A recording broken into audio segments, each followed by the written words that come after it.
गाठ निघाली ती कॅन्सरची. आता काय करायचं, भीती उत्पन्न होणार, फार मोठा रोग आहे असं वाटलं, पण ती काही भ्याली नाहीत, डळमळली नाही. हे झाल्यानंतर आम्हाला थोड्या दिवसाने कळालं.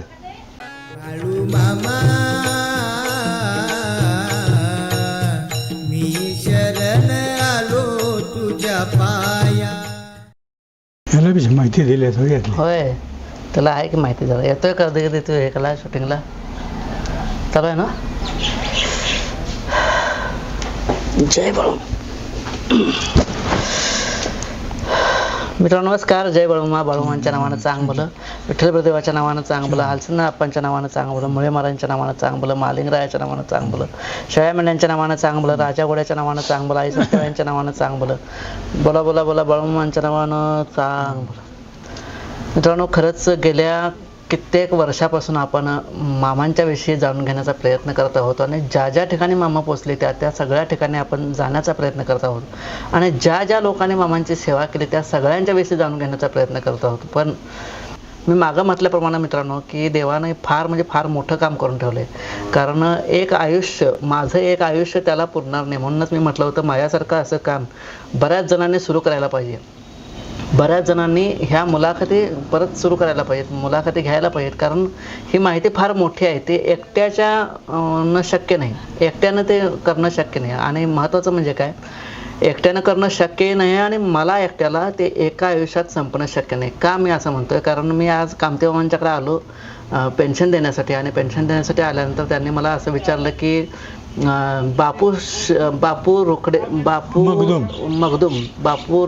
वेगळे आहेत, बापूसाहेब मगदूम यांची माहिती तुम्हाला काय माहिती आहे काय म्हणाले. मग मी म्हटलं त्यांना त्यांच्या मुलग्याची म्हणजेच मगदूम साहेबांची, राम मगदूम, कैलासवासी राम मगदूम यांची आपण मुलाखत घेतली आहे आणि त्यांनी पूर्ण माहिती दिली आहे, पण तुम्हाला काय माहिती आहे आणि ते सांगा म्हटलं.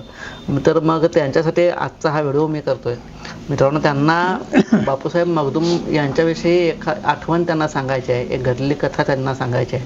तर त्यासाठीच आपण हे मुलाखतीचं आजच्या प्रयोजन केलेलं आहे आणि अगदी अचानक असं प्रयोजन झालं आहे. आणि म्हणूनच मित्रांनो मी काय म्हणतोय की देवानं एवढं मोठं काम करून ठेवलं आहे, ते सगळ्यांनी आपण उचलून धरायला पाहिजे आणि सगळ्यांनी ते प्रकाशात आणलं पाहिजे.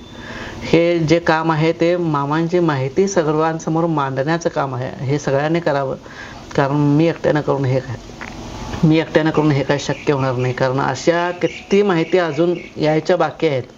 आज मी इथं आलो, कामतेमाने मला सांगितलं म्हणून ते आजची माहिती तुमच्यापर्यंत पोचते. तुमच्यापर्यंत ही माहिती अजिबात पोचलीच नसती. तर कामतेमांना आपण असा प्रश्न विचारूया पहिलाच की तुमच्या मनात जे काय आठवण आली होती, जे काय मला सांगितलं होता, ती आठवण अगदी सहज, ते कॅमेऱ्याकडे बघूच नका, कॅमेरा विसरून जावा, माझ्याकडे बघून व्यवस्थित आपण जसं बोलतोय तसं सांगा निवांत. मामाचा आम्हाला अनुभव आल्यापासून बकऱ्या द्वादशीला इकडे तिकडे जायचं. हे आता अलीकडे तुमचं फोन वगैरे काहीतरी हे सगळं आलंय, पण त्याच्या वेळा काय एकादश आणि द्वादश ही माणसं एकच ठिकाणी गोळा व्हायची. मग अशा ठिकाणी ठराविक माणसं मामाच्या जोडीत असणारी, मगदूम साहेब हे एक, बापूसाहेब मगदूम आणि कुशाप्पा पाटील असे हे ह्या भागातही जागी जागी गाठी भेटी व्हायच्या. आणि असं असताना बरेच दिवस असं गेलं. कारण कुशाप्पाचा खादी शर्ट, पांढरा शर्ट, धोतर, खादी शर्ट असायचा, धोतर, पांढरा धोतर असायचं आणि काळी टोपी, काळी टोपीवर. आणि मगदूमचा काय ड्रेस, हिरवा पटका, अंगात कोट, धोतर. असं हे मामाला अगदी पूर्ण सोमण्यासारखं कसं तरी दिसणार नाही, वेडगबाळ अशी माणसं ती बसलेली असणार. आणि आम्ही त्यात छोटं बारकं असं आम्ही जायचं, त्यांची ती माहिती ऐकायची, बोलणं ऐकायचं. असं हे बरेच दिवस गेलं. आणि गेल्यानंतर थोडे दिवसानं त्यांना एक गालावर गाठ उठली. ही मामाच्या ह्याच्यानंतर का काय की मला आठवत नाही, समाधीनंतर असलं पाहिजे. कुठं गालावर गाठ उठली? गालावर एक गाठ. मग ती गाठ काय करावं म्हणून ते दवाखान्याला गेलं. डॉक्टरला दाखवलं पाहिजे आता. डॉक्टरला दाखवलं मुंबईला, काय मुख्य दवाखाना काय म्हणते त्याला, त्या दवाखान्याचं नाव मी विसरलो, टाटा हॉस्पिटल. टाटा हॉस्पिटलला हां, तिथं ते गेलं. रिपोर्ट मग गेल्यानंतर ती गाठ थोडीशी काढलेली त्यांनी ते तपासणीला पाठवलं. या आठवड्याभर तिथे राहिलं. त्यांची बन कोणतरी ते मुंबईत आहे, त्यांच्या घरी ते राहायला गेलं आठवड्यात, आणि यायचं नाही जायचं वाटतच वेळ. तिथं थांबलं. मग 4-8 दिवस थांबल्यानंतर पण नंबर आला, गाठ निघाली ती कॅन्सरची. आता काय करायचं, भीती उत्पन्न होणार, फार मोठा रोग आहे असं वाटलं, पण ती काही भ्याली नाही, डळमळली नाही. हे झाल्यानंतर आम्हाला थोड्या दिवसाने कळालं, त्यांच्या तोंडून ते आल्यानंतर गेला एकादशीला द्वादशीला. मग ती गाठ कॅन्सरचे निघालं, ऑपरेशन करायला पाहिजे. दिवस ठरला हॉस्पिटलमध्ये. मग ते पाहुणा कोणता आहे त्याच्या स्वप्नात मामा गेलं, बाप्या कुठं आहे रे म्हणून. मामा असंच बोलत होतो, पण आम्हाला ते तोंडात तसंच आलं आता. काय आम्ही बापूसाहेब इकडे म्हणणार, मामा तसं म्हणत नव्हतं, त्या पद्धतीने बोलणार. ते कुठं आहे म्हणून विचारल्यावर तर मामा ते दवाखान्यासाठी ऑपरेशनसाठी ते गेलेत. मामा होतं काय की त्यावेळेला कुठं ऑपरेशनला, मुंबई टाटा हॉस्पिटलला. ते ऐकलं आणि मामा त्याच रात्रीला स्वप्नात गेलं त्या डॉक्टरच्या. डॉक्टरला काय झोपलायस का, जागा आहेस, डॉक्टरला विचारलं. आणि उद्या जे ऑपरेशन करणार ते चांगलं काळजीपूर्वक कर, ताकीद दिली डॉक्टरला. आणि दुसऱ्या दिवशी ते ऑपरेशन सकाळी सुरू होणार, त्यावर ही ऑर्डर तिथं पोचली. त्या परिस्थिती उठायची टायमिंग पहाटेला. ते उठलं, ते सरळ ते बापू मगदूमच्या काठाजवळ आलं. अरे मगदूम साहेब म्हणले, तुझी काय भानगड, तुझा कोण माणूस आहे आणि ते माझ्याकडे पाठवलं मध्ये तिला. काय म्हणला, उंच सावळा माणूस. ते डॉक्टरला माहित होतं नव्हतं मामा आहे ते कुठलं, मग त्याला काय माहिती, असला कोण माणूस माझ्याकडे पाठवलास. खांद्यावर घोंगड, हातात काठी, तांबडा पटका डोईला, आणि हे माणूस मला ताकीद दिलाय. म्हणला काय भानगड तुझी, कोण आहे. पहिला तो नमस्कार केला. काय म्हणला, माझ्यासाठी किती राबावलं त्या देवानं. आमचा देव म्हणला आमच्या संघ फिरतोय, त्यांची बकरी आहेत अशी सगळी माहिती सांगितली. आणि त्या माणसानं म्हणला, तुमच्यापर्यंत यायचं हुडीकलं तर 6 महिने तुम्ही गावणार नाही. गाडी घेऊन आल्यावर माणूस कसा गावल, कुठं गावणार. आता नाही, मुंबईत गेला, तिकडे गेला, हॉस्पिटल हुडीकलं तर 1.5 तरी फिरून हॉस्पिटल होणार नाही. आणि तिथं मामा पकडतोय, झोपेच्या वेळा त्याला गाठून ताकीद देतोय, उद्या ऑपरेशन करणार, ते सावकाश करा. किती श्रद्धा. त्या डॉक्टरला काय वाटलं, हे काय नवाला आहे, कोण आलाय कृष्ण आल्यासारखा. तर आमचा देव आहे म्हणला, आमच्यासाठी किती काळ ते रडलं स्वप्नात. ते आनंद अश्रू आल्यासारखा झालं, पुसला. आणि तुम्ही भाग्यवान म्हणला म्हणून तुमच्या स्वप्नात आलं. तुम्हाला प्रत्यक्षात गाठभेट दर्शन दिलं. तुम्ही भाग्यवान जन्मीचं म्हणला म्हणून दर्शन दिलं. तर आम्ही त्यांच्याकडे म्हणला कायम असताव, पण आम्ही अशा अडचणीत आहे हे तुम्हाला सांगण्यासाठी त्या देवानं आमच्या यावं. कुठं फेडायचं आम्ही म्हणला. अशा करेक्ट वर्तवणुकीचा मगदूम देवानं म्हणजे आजपर्यंत जे कोण देवासाठी राबलाय त्या सगळ्यांनी सांभाळायचं काम. पडझडीच्या वेळेला सुद्धा ते हजर हो. चांगल्या वेळा तर ते सहजच बघतात, पण ह्या वेळेला जाऊन डॉक्टरला माणूस भेटतंय म्हणजे काय, किती कुठं फेडायचं बघा. पूर्वजन्माच्या किती त्यांचं हे पुण्य आहे. खरं आहे. आणि महत्वाचं म्हणजे काय कामतेमा, की आजपर्यंत बऱ्याच जणांनी सांगितलं की मामा ज्यांनी खरोखर राबलेत, खरोखर मामांची सेवा केल्या, त्या सगळ्यांचे बारीक सारीक गोष्ट सुद्धा मामांनी उचलून नेले. बरोबर आहे. बारीक सारीक गोष्ट, मोठं तर हे असलं हे सांभाळतात, पण बारीक साऱ्या गोष्टीत पण लक्ष देतात. अगदी जवळून लक्ष. घरापासून ते शेवटपर्यंत. घरातलं सुद्धा काय अडचणी असल्या तर ते कोडं सोडवणार. अहो माणसं तरी सहजच करतील, पण जनावरं, कुत्री, मांजरं ही सुद्धा वळणावर आली. काय सासू मारताना बुक मारणार.